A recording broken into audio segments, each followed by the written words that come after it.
Halo semua, perkenalkan nama saya Nadia Wulancayani dari jurusan Tadris Bahasa Indonesia.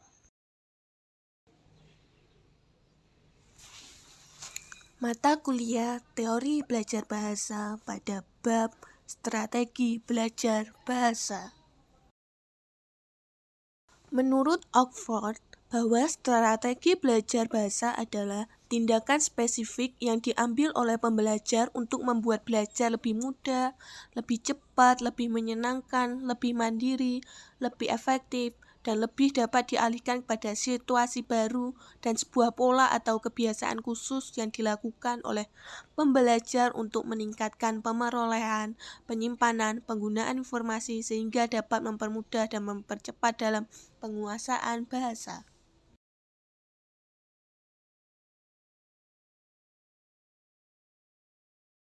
Satu, strategi memorial. Strategi memori merupakan strategi belajar dalam penguasaan kosakata mengandalkan strategi penghafalan dan pengingatan. Ini lebih kerap digunakan dalam belajar bahasa berbanding strategi kognitif. Jadi, dalam strategi ini lebih menekankan pada penghafalan dan pengingatan.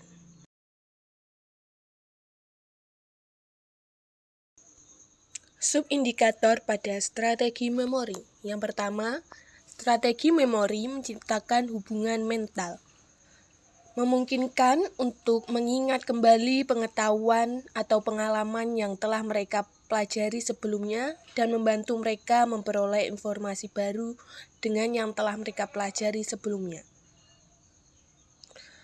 Mengorganisir materi dalam struktur tertentu, menggunakan kata-kata kunci, atau pengulangan juga dapat menjadi bagian dari pendekatan belajar yang membuat pelajaran lebih mudah dipahami. Hasilnya, mereka dapat meningkatkan kemampuan mereka untuk mengakses belajar dengan lebih efektif dan mengoptimalkan cara memori disimpan, serta kesadaran akan pentingnya pengelolaan materi dan upaya yang dilakukan untuk memastikan bahwa pengetahuan yang dipelajari dapat diakses kembali pada saat diperlukan. 2. Strategi memori menerapkan gambar dan suara. Strategi memori untuk menerapkan gambar dan suara memiliki kecenderungan untuk menghubungkan materi dengan gambar atau citra visual yang relevan. Saat belajar atau mencerna materi pelajaran, secara otomatis membayangkan gambar-gambar yang mewakili konsep atau informasi yang sedang dipelajari. Ini membantu cara belajar mengaitkan konsep-konsep abstrak dengan representasi visual yang lebih konkret, sehingga memudahkan untuk mengingat informasi dan materi yang disampaikan tersebut.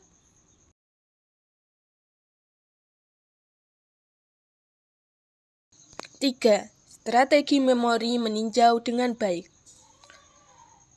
Strategi ini menghafal untuk meninjau dengan baik melibatkan kebiasaan mempelajari materi secara teratur dan berulang-ulang, sehingga siswa menjadi terbiasa dan sangat akrab dengan materi yang diberikan oleh guru mereka. Mempelajari materi secara teratur juga membantu siswa menemukan pola-pola yang mungkin tidak terlihat selama proses belajar. 4.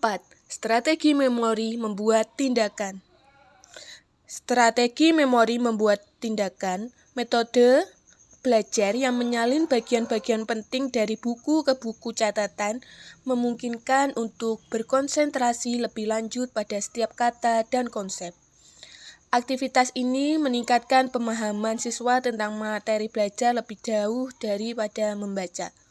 Hal ini membantu memperkuat koneksi antara pengetahuan yang sudah ada dalam ingatan mereka dan informasi materi yang baru mereka pelajari. Selain itu, memiliki catatan yang telah disimpan sendiri, mereka juga memiliki sumber materi yang mudah dibaca untuk dipelajari. Siswa dapat kembali melihat catatan ketika diperlukan. Menyalin akan membantu siswa mengingat kembali konsep yang dijelaskan oleh gurunya. Selanjutnya yaitu strategi kognitif. Strategi kognitif merupakan suatu cara menangani aktivitas belajar dan berpikirnya sendiri. Strategi kognitif adalah kapabilitas yang secara internal terorganisasi yang memungkinkan si pelajar menggunakannya untuk mengatur cara dia belajar, mengingat, dan berpikir. Berbeda dengan keterampilan intelektual yang memungkinkan siswa untuk menggunakan angka-angka, kata-kata, atau simbol-simbol yang berada di luar lingkungan. Subindikator pada strategi kognitif. Yang pertama yaitu strategi kognitif mempraktikkan. Dengan menerapkan pendekatan belajar ini, mereka dapat memperoleh pemahaman yang lebih mendalam tentang apa yang mereka pelajari dengan identifikasi pola, mengkorelasikan berbagai jenis informasi, atau mempelajari makna dari poin-poin yang mereka buat. 2. Strategi kognitif untuk menerima dan mengirim informasi. Strategi ini membantu belajar dengan menemukan elemen penting atau inti dari materi dan mendapatkan informasi dengan cepat dan efisien. Berkonsentrasi pada merangkum dan menangkap ide-ide penting tanpa terlalu rinci. Strategi belajar yang lebih mengarah pada pemahaman yang instan dan ringkas, yang memungkinkan untuk mengakses dan mengolah informasi dengan cepat. Dengan demikian, menunjukkan bahwa siswa memiliki kemampuan untuk menyerap informasi dengan cepat dan mengembangkan pemahaman yang ringkas namun efektif tentang materi belajar yang mereka pahami. 3. Strategi kognitif menganalisis penalaran. Dengan menggunakan strategi ini, untuk menganalisis penalaran, mereka belajar tentang kepekaan terhadap gestur nonverbal seperti ekspresi wajah dan gerakan tubuh orang lain. Dengan memahami hal-hal ini, siswa dapat mengenali emosi, keadaan pikiran, dan bahkan maksud orang lain tanpa kata-kata. Ini membantu mereka berkomunikasi dan berinteraksi dengan lebih baik selama proses belajar. 4. Strategi kognitif membangun struktur kognitif input dan output. Input dan output belajar dengan menggunakan strategi untuk mencatat apa yang mereka pelajari, menganggap materi penting yang disampaikan, dan mencatatnya dengan tujuan memudahkan proses belajar dan memahami lebih baik. Strategi ini bisa menjadi strategi yang efektif untuk mengorganisasi materi belajar, mengikuti perkembangan belajar, dan memiliki referensi yang dapat diakses kembali dalam belajar. Dengan menulis catatan, dapat mencatat topik penting, ide utama, definisi, atau contoh yang diberikan selama pelajaran. Selanjutnya, strategi kompensasi. Memungkinkan peserta didik untuk menggunakan bahasa baru baik untuk pemahaman atau produksi meskipun ada keterbatasan dalam pengetahuan.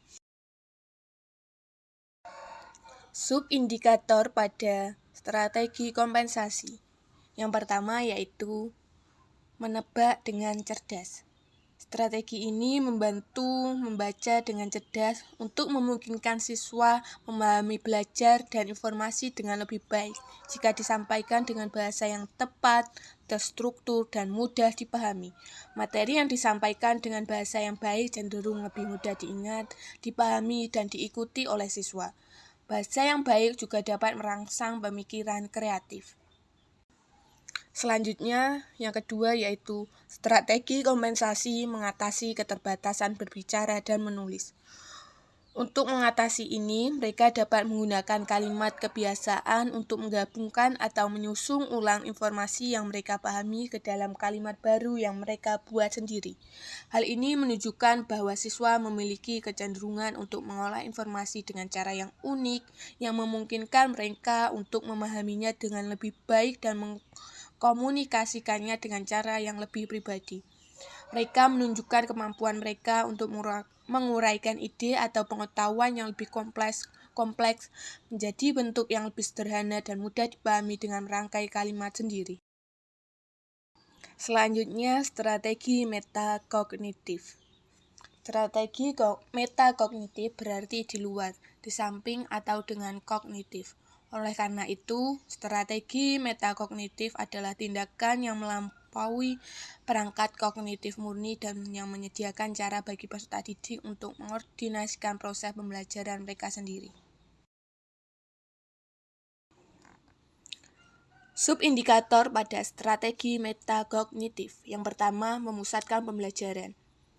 Strategi ini berperan penting dalam memusatkan pembelajaran siswa. Dengan memberikan perhatian khusus pada informasi belajar, siswa dapat memaksimalkan proses pembelajaran.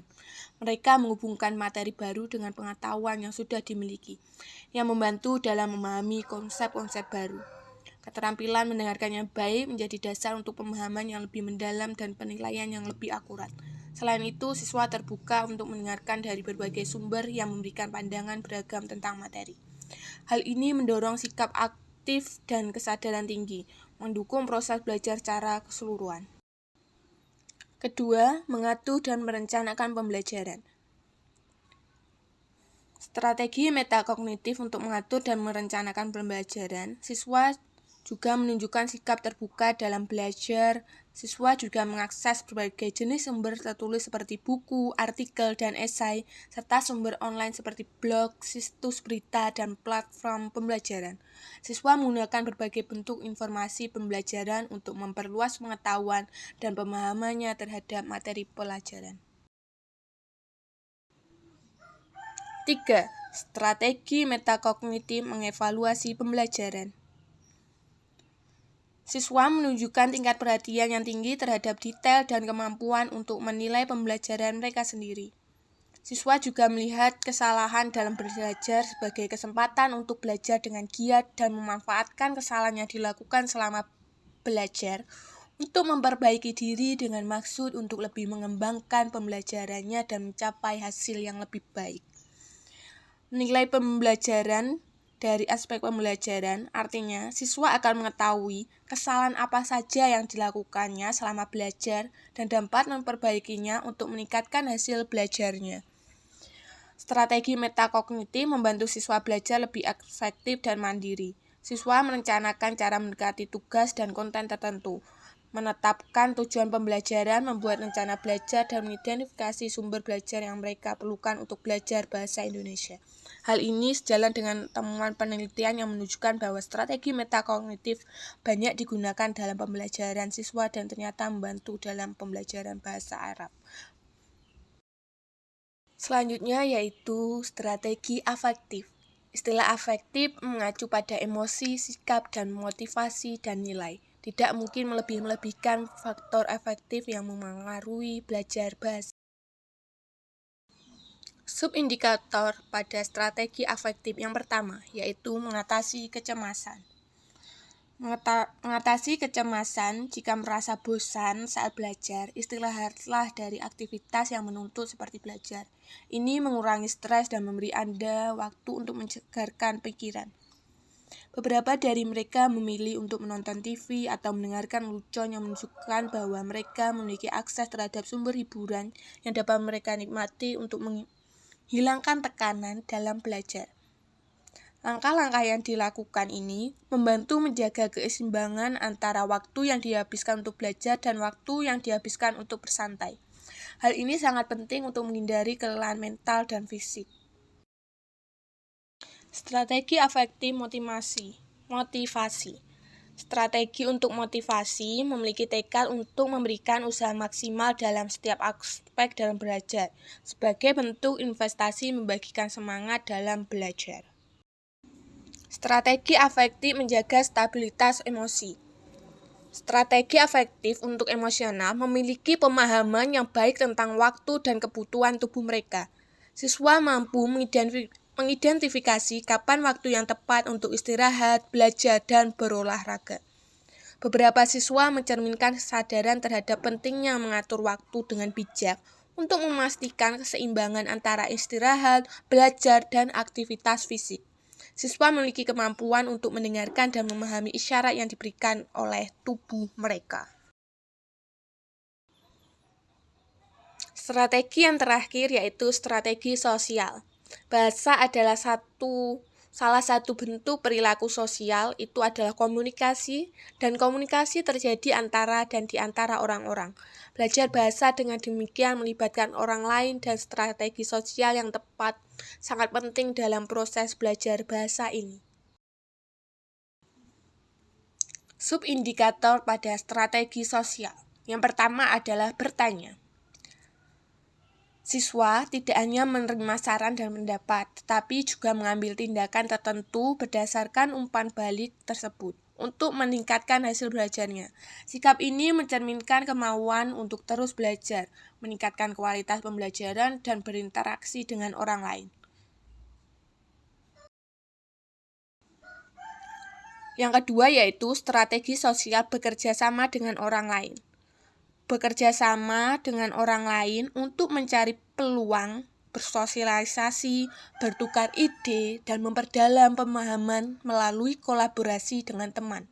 Siswa percaya bahwa berkolaborasi dengan siswa lain adalah cara yang efektif untuk meningkatkan pemahaman mereka terhadap materi pelajaran. Mereka tidak hanya memperoleh ilmu dari sumber resmi, tetapi juga mencari sudut pandang berbeda dalam berdiskusi. Strategi sosial berempati dengan orang lain.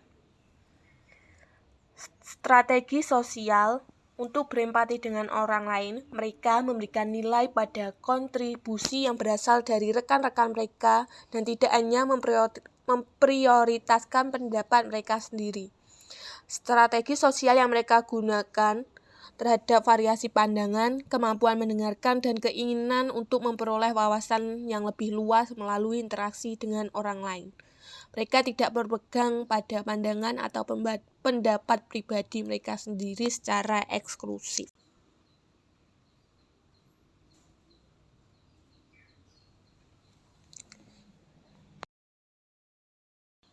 Sekian yang dapat saya jelaskan. Terima kasih.